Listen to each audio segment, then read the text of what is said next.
임신 사실을 주변에 알렸을 때 가장 많이 들은 말. 아들이면 좋겠어, 딸이면 좋겠어? 제 대답은 늘 같았습니다. 상관없어요. 임신하는 것도 쉽지 않았고, 임신을 지속하는 것도 쉽지 않다는 걸 경험했기 때문이죠.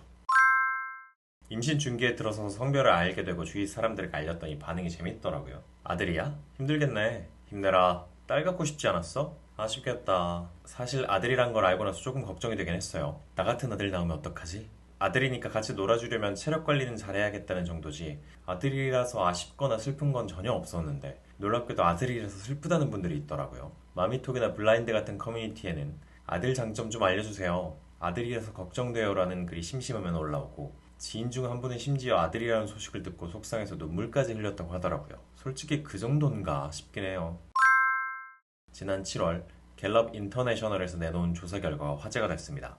아이를 한 명만 가질 수 있다면 어떤 성별을 원하십니까? 라는 질문으로 2024년 10월부터 2025년 2월까지 44개국 성인 총 44,783명 대상으로 대규모 조사를 한 건데요. 대한민국은 제주를 제외한 만 19세 이상 1,534명 대상으로 면접 조사원 인터뷰를 진행했고 신뢰 수준 95%, 표본 오차 2.5%입니다. 44개국 통합 결과를 보면 남아 선호는 16%, 여아 선호 15%로 거의 비슷합니다. 성별 상관없다는 비율이 절반 이상이고 남아 여아 선호 격차는 1%밖에 안 됩니다. 그래도 세부적으로 보면 남아 여아 선호 격차가 유의미하게 큰 나라가 몇 곳 있더라고요. 선호 성별 격차가 가장 큰 나라는 바로 인도입니다. 남아 선호 39%, 여아 선호 11%로 격차가 28%나 됩니다. 인도는 성차별이 심한 걸로 악명 높은데 선호 성별에서도 차이가 크게 나죠. 신기한 건 인도 옆 나라 방글라데시가 남아 여아 선호 격차가 두 번째로 큰데 남아 선호 6%, 여아 선호 24%로 인도와 반대로 여아 선호가 매우 높은 걸로 나왔어요. 그 다음이 파키스탄인데 여기도 남아 7%, 여아 23%로 선호 격차는 16%입니다. 방글라데시와 파키스탄은 모두 이슬람 국가로 여성의 사회적 진출이나 권리 보장 수준이 그리 높지 않은 걸로 알고 있는데 여아를 선호하는 걸로 나와서 약간 놀랐어요. 찾아보니까 가정 경제를 이끄는 게 여성이라 여아를 선호한다는 분석이 있더라고요. 남아시아 3국의 뒤를 이은 선호 격차 4위는 바로 대한민국입니다. 국가 통계 비교 같은 거 하면 항상 한국은 앞에 있거나 아니면 아예 뒤에 있거나 그러죠. 한국의 성별 선호 격차는 13%, 남아 선호가 15%, 여아 선호가 28%로 놀랍게도 여아를 선호하는 비율이 조사국 중 가장 높았습니다. 그리고 언제나 우리와 함께하는 일본이 여아 선호 26%로 2위를 기록했습니다. 조사 결과에 따르면 대한민국은 전 세계에서 가장 여아를 선호하는 국가인 셈이죠. 세부적으로 보면 특히 여성이 여아를 선호하는 경향이 두드러졌습니다. 40대 여성의 남아 선호 비율은 9%인데 반해 여아 선호 비율은 45%에 달하는 걸로 나타났습니다. 1992년 조사에서 아들 선호 비율이 58%, 딸 선호 비율이 10%였던 것과 비교하면 격세지감입니다. 조사 결과를 분석한 기사에 따르면 여아를 선호하는 이유는 크게 세 가지입니다. 먼저 노후 부양과 돌봄 부담 문제. 과거에는 아들이 가계를 잇고 부모를 부양한다는 인식이 있었는데 지금은 노후 돌봄의 상당 부분을 딸이 책임지며 딸이 더 든든하다는 인식이 크다는 점에서 딸을 더 원하는 거라고 분석하더라고요. 딸이 애교도 많고 나이 들어도 친구처럼 지낼 수 있다는 인식도 있고요. 아들은 결혼하고 나면 다른 집안이 되지만 딸은 결혼해서도 부모를 잘 챙긴다는 이미지가 있잖아요. 둘째로 양육 난이도 차이도 여아 선호의 이유로 꼽혔습니다.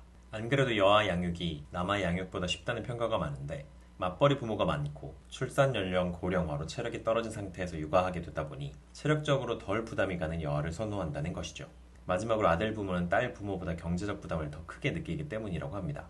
결혼 비용의 남녀 차이가 줄어들고 있지만 여전히 남자에게 요구되는 결혼 비용이 큰 만큼 아들이 결혼할 때 집은 못 사주더라도 전세금은 지원해줘야 한다는 등의 경제적 지원에 대한 압박감을 더 크게 느낀다고 해요. 일리 있는 말입니다. 딸이 아들보다 애교도 많고 살갑고 양육하기 편하고 나이 들어서도 부모를 더 잘 챙길 것 같죠. 결국 부모 관점에서 내가 더 편하고 나한테 더 이득이 되니까 딸을 선호한다는 걸로 보이기도 합니다. 사실 원래 인간은 이기적인 존재잖아요.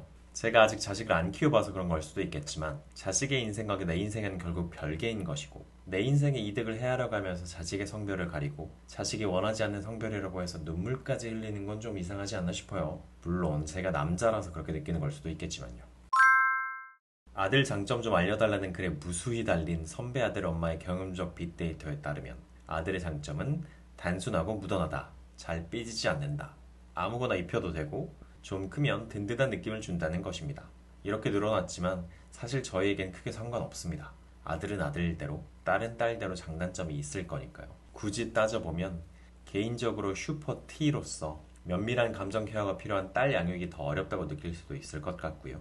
엄마는 아들의 사고방식과 행동을 이해하기 어렵겠지만 저는 제 어렸을 때 돌아보면 아들이 왜 이렇게 행동하고 생각하는지 좀 더 잘 이해할 수 있을 것 같기도 해요. 결론은 아들이든 딸이든 소중한 아이니까 일단 감사하고 안 아프면 좋겠고, 아들로서 그리고 곧 아들 아버지로서 말씀드리자면 아들도 많이 사랑해 주셨으면 좋겠습니다. 저희는 부모로서 최선을 다해서 아이가 스스로 자기 인생을 잘 챙기고 사회에 도움이 되는 사람이 될 수 있도록 키워보겠다는 다짐으로 마치겠습니다. 파이팅입니다. 파이팅!